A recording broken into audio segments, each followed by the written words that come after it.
Growing up, I was a very scared kid. You would see from a young age, like, they were a bit turbulent between mum and my stepfather. I was always very anxious of mum leaving. And then I found out that I didn't have my real dad around. And I thought it was the coolest thing ever that I had two dads. But then it started decaying away from there because he'd let me down a lot, like quite a lot, my real father. I actually got bullied heaps in primary school. Heaps. Like, he's dirt poor, his house is untidy, all that kind of thing.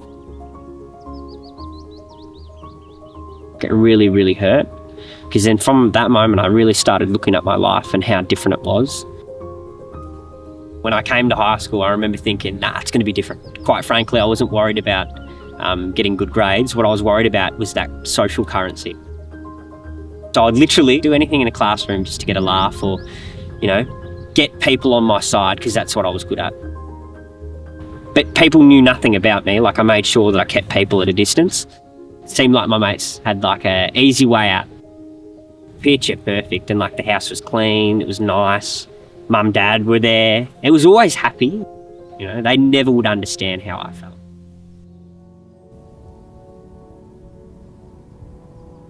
As a child, I was like a ball of energy.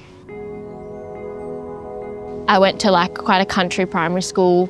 We did a lot of play outside. When I became a teenager, we moved. So going into high school, I didn't know anyone. I got pushed out of this friend group that I was in, and I became really, really isolated. I spent a lot of time alone at recess and lunch and not really having any friends. Made me really anxious and really stressed, and I felt really alone coming to school. It was a lot to deal with. I didn't really know kind of where I was in the world. Everyone should be able to have a space where they can share their story. My dad was quite sick for a lot of my early childhood, and unfortunately he passed away. But I didn't quite grasp the concept of death and grieving. High school was probably the first time I probably grasped that I actually didn't have a dad, and that was a bit different. But the fact was I was probably hiding a lot of parts to myself. I just wanted people to see me as just a silly larrikin. I'm actually getting nothing out of school, and school's getting nothing out of me. I'm falling through the cracks. My mum said, I found this workshop. It's a 5-week program and I think you should do it. I was really hesitant. I went back to my mum and I said, that's the best thing I've ever done.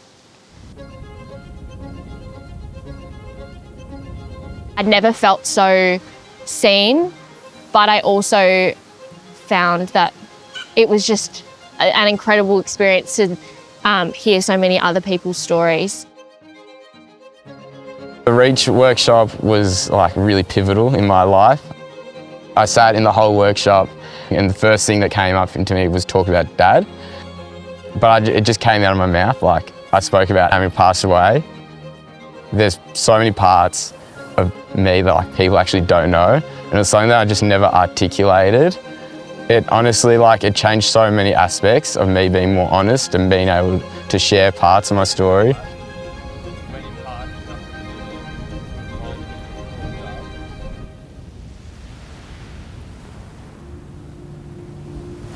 My mum, who's my biggest role model, got diagnosed with pretty severe cancer. And I just remember thinking about the workshop, with that news going, I've just got to tell people, I've just got to tell people about my emotions. And my mum unfortunately passed away. My mum was my biggest idol and hero. But I just remember the lessons from that Reach workshop was just to be vulnerable, to be open and honest, and to talk about my feelings, to carry on my mum's legacy in that way. It taught me a lot that regardless of what's actually happened in your life, people always relate on the same themes. And I think that really shifted my perspective. I still remember that feeling of like freedom and pushing myself out of my comfort zone that I was so trapped in. We did these like activities that like were so different to like anything that I've seen in my life, and it really tested me. It built me into the man that I am today.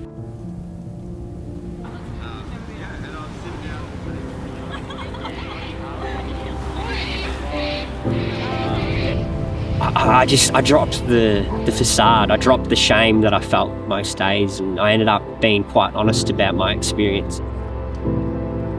Instead of being this smart ass that I was known for, or this troublemaker, this dropkick that people and teachers would see me as, but I ended up like being a leader amongst the group, and I ended up starting to talk honestly and bringing people up instead of cutting them down. It's just a bunch of like really driven, empathetic, like people that make you feel so comfortable, just really special people that are all driving from a place of curiosity and just to make the lives of like people just that little bit better for a greater sense of purpose. I think the most important thing is that we make young people feel seen and heard, and a lot of times in life you don't get that. In these spaces at Reach, you feel the most seen by people that you would never think, or even you would relate to people that you never ever think that you would ever relate to. Heaps of love, heaps of appreciation. It's a very safe space. We set the tone as facilitators, but then the young people, they give us the answers, they give us the workshop. It's actually a very big honour to be able to share stories with people. They can be so different, but it can all intertwine. The place that I'm at now, the 14-year-old girl that joined Reach would never have dreamed of. Every young person should have this opportunity. A young person after a workshop that you have run comes up to you and they look you dead in the eyes and they say, thank you so much, right? You gave the space for the kid just to say something so different from their norm and just push through the boundary that I once did, yeah? And it's a beautiful feeling. And it's like no other, and that's why I do my job. Moments like that keep me around.